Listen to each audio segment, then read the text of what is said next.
안녕하세요. 대우회사 자동차 산업과 2차 전지를 심도 있게 분석해서 전달해드리는 한중입니다. 자, 오늘 포스코퓨처엠 여러분들 함께 보도록 할 건데, 자, 일단은 포스코퓨처엠이 최근에 저점을 계속해서 높여가고 있었던 추세였거든요. 사실 뭐 변동성은 있었지만, 이 저점을 계속해서 높여가고 있었던 흐름을 보여주고 있었는데, 현재는 이 저점을 이탈할 수도 있는 흐름을 보여주고 있습니다. 일단은 지수 조정 부분도 물론 크게 작용을 했겠죠. 하지만 이제 나올 수 있는 부분들을 본다고 한다면은 실적이죠. 실적. 이 실적 부분이 곧 있으면 발표가 진행이 되기 때문에 실적 결과에 따라서 방향성이 정해질 수 있는 시점이라고 생각을 합니다. 그래서 오늘은 이탈인가 반등인가 선택의 기로다 라는 제목을 가지고 말씀을 좀 드려볼까 합니다. 일단 복합적인 리스크 영향으로 현재 조정 중이다 라고 말씀을 드렸는데, 이거는 뭐 지수도 있을 거고, 이 글로벌 지수가 하락하고 있는 영향, 이 글로벌 지정학적 리스크, 그리고 뭐 환율 상승과 뭐 여러 가지 뭐 전방 산업의 부진 등등등 여러 가지가 분명히 많을 겁니다. 그리고 이제 곧 나올 이 실적 예상 컨센서스가 어떻게 될지에 대해서 간단하게 좀 말씀을 드려보는 시간을 가져보도록 할 겁니다.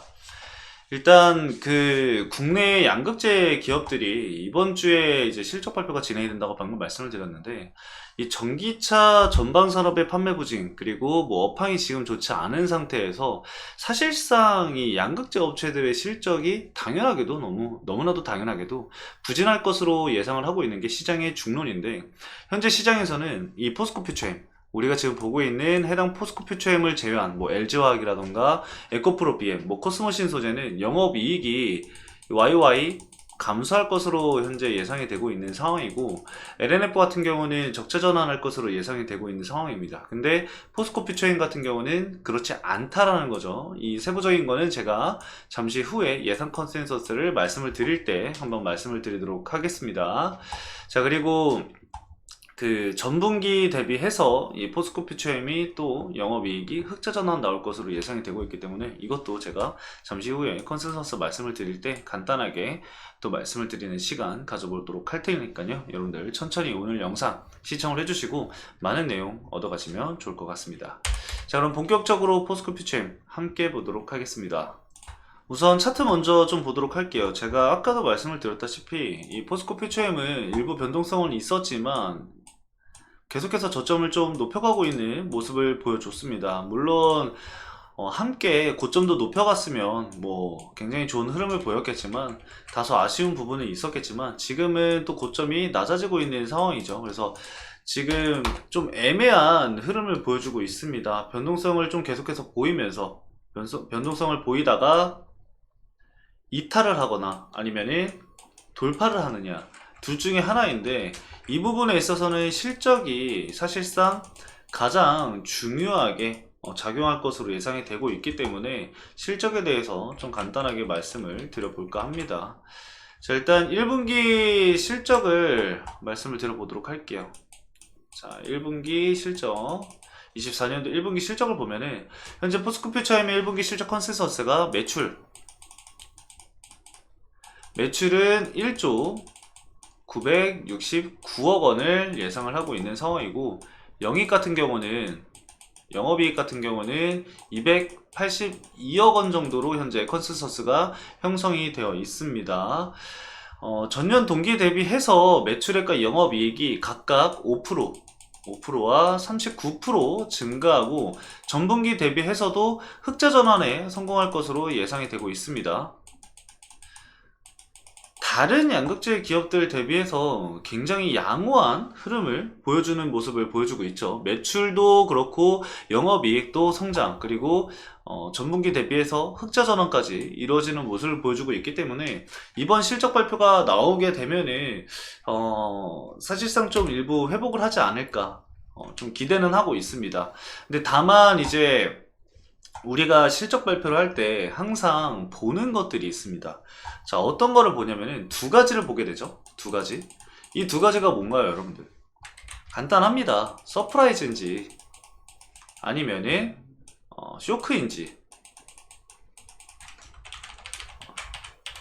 쇼크인지 이 두 가지를 사실 보게 되잖아요. 그래서 우리가 기대를 해봐야 될 거는 사실 어닝 서프라이즈지만 그냥 이 컨센서스와도 비슷하게만 나와도 상관은 없습니다. 왜냐면 이제 전년 대비 성장을 했고, 그리고 Q 대비해서 흑자 전환을 성공을 했기 때문에 크게 상관은 없어요. 하지만 이 쇼크가 나오게 되면은 지금 자리 자체가 저점을 이탈할 수 있는 구간이기 때문에 쇼크로 인해서, 그리고 지수 조정, 쇼크 플러스 지수 조정이죠.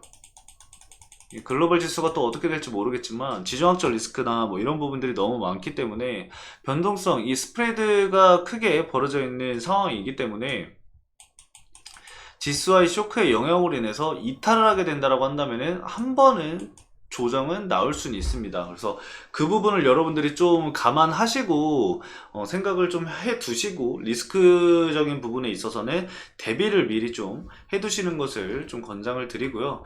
그리고 어닝 서프라이즈가 나오게 된다라고 한다면은 회복세가 나오면서 이 상단 하방 추세의 이 상단을 돌파하는 흐름이 나와주는지가 상당히 중요하겠죠. 그래서 이런 추세를 돌파를 하게 되면은 과거에 저항을 받았었던 가격대를 돌파해 주는지 그 유무를 체크해 볼 필요가 있겠죠. 그래서 그런 부분들을 좀 체크를 하면서 단기 이평선이 좀 장기 이평선을 골든 크로스가 나오는지까지 함께 같이 좀 체크를 해보면 될 것 같습니다. 그래서 컨센서스는 좀 이렇게 보시면 될 것 같고, 탄산리튬 가격이라던가 이 양극재 출하량 관련해서 잠깐 보고 이번 영상 마무리하도록 하겠습니다. 자, 우선 양극재 출하량인데, 일단 국내 월간 양극재 출하량 추이 같은 경우는 이 올해 들어서 증가를 하고 있는 추세입니다. 지난 8월 고점으로 인해서 조정 이후에 1분기부터 지금 다시 증가세가 나오고 있는 모습인데, 다른 기업들 대비해서 포스코 퓨처엠이 다소 좀 부진한 모습을 좀 보여주고 있습니다. 그래서 이 부분이 좀 개선되는 부분, 그리고 수주가 언제쯤 다시 추가적으로 나올 수 있을지는 좀 지켜봐야 될 부분이라고 생각을 합니다. 아직까지 납품이 안 되고 있는 물량이 있기 때문에 그 영향으로 인해서 이 출하량 자체가 줄어든 것일 가능성도 있기 때문에 이거는 너무 크게 의미를 두지 마시고, 일단은 우리가 예상했었던 실적 부분에 좀 더 포커스를 맞추고 보시는 걸로 권장을 드리도록 하겠습니다. 자, 다음은 탄산리튬 가격인데, 탄산리튬 가격도 사실 역내긴 관련해서 이슈가 좀 많았었잖아요, 이 양극재 기업들이. 그렇기 때문에 탄산리튬 가격도 좀 중요하게 봐야 될 부분 중에 하나이고, 사실상 이 탄산리튬 가격이 지난해 초부터 해서 연말까지 약 80% 가까이 떨어졌었거든요. 정말 어마어마하게 하락을 했었죠. 근데 최근 들어서 지난해 최저점인 86.5 위안을 기록을 하고 이 회복세를 보이면서 현재는 23% 상승한 109.5위안을 유지를 하고 있습니다. 그래서 양극재 가격이 상승하고 있다는 점은 양극재를 생산하는 기업으로서 굉장히 크게 긍정적인 요소이다 라고 생각을 좀 해주시면 될 것 같습니다. 이런 부분들은 제가 꾸준히 추적을 해서 여러분들에게 말씀을 드릴 거니까 참고만 해주시면 좋을 것 같습니다. 그리고 특이사항은 딱히 없는 것 같아요. 수급적인 부분은 아직까지는 크게 이상은 없습니다. 오늘 외국인 쪽에서 매수세가 들어온 것을 JP모건 쪽에서 매수가 들어온 것이다 정도까지만 알고 넘어가시면 될 것 같네요.